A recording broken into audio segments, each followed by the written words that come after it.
some of the leaders that you've mentioned. And of course, I saw what the Honorable Kamket said, and also the Honorable Oscar Sudi. The truth is that we know now that they understand that this thing, it is irreversible now. The damage that this government has done to its own reputation is irreversible. They know that there is very little that can be done between now and 2027 to reverse the fortunes of this regime. So you can see that they have become irritated, agitated. The young Kenyans on social media have succeeded in getting under their skin. If you go to a function and speaker after speaker is only talking about social media and curtailing the freedoms of the young people, lecturing us about respecting other people, and yet these are some of the vilest politicians on the mic. They themselves cannot show you the respect that they want other people to show them. So for me, it is the clearest indication, and I want Kenyans to take confidence in the strength of our constitution to defend itself. Nobody can stand somewhere and tell us they will manufacture another president for 24 years. It will not happen. Honorable Kamket should be told it will not happen. This is not 1980. This is not the generation that they used to sell fear to. The Kenyan of today is a Kenyan who understands the constitution, their rights. They know for a fact that you cannot impose yourself on Kenyans.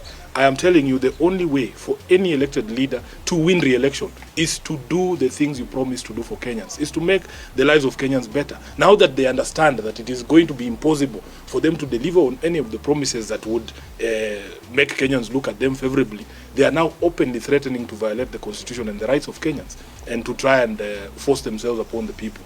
As a person who was in the campaigns in 2022, when we were being backed by a sitting president, these are not strange pronouncements.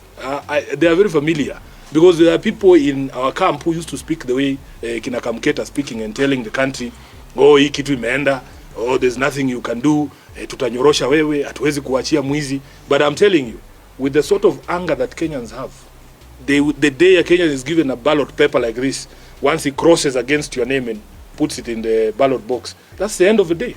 That's the end of everything. So I want to assure Kenyans that this chest stamping should not scare anybody.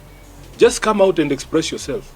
Speak, because these constitutional freedoms that we enjoy, they were very hard fought. They were fought for by blood and sweat.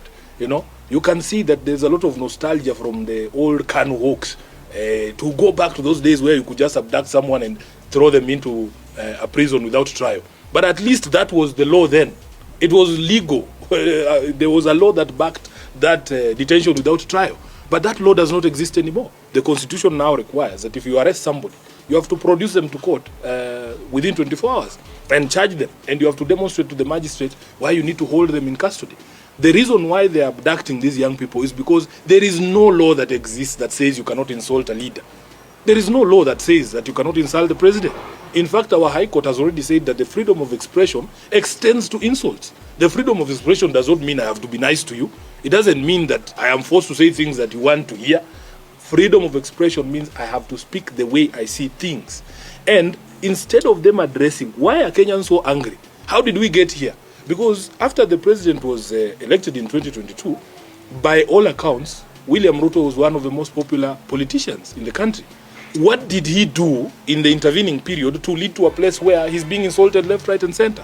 Instead of addressing those questions, the cause, they are addressing the symptoms. And I can tell you, for as long as your policies and the actions of your government continue to make life more difficult for Kenyans, for as long as you don't demonstrate respect for the people, for as long as your court jesters, the ones you are talking about, are speaking to Kenyans in the way that they are speaking to them, then nobody's going to respect you.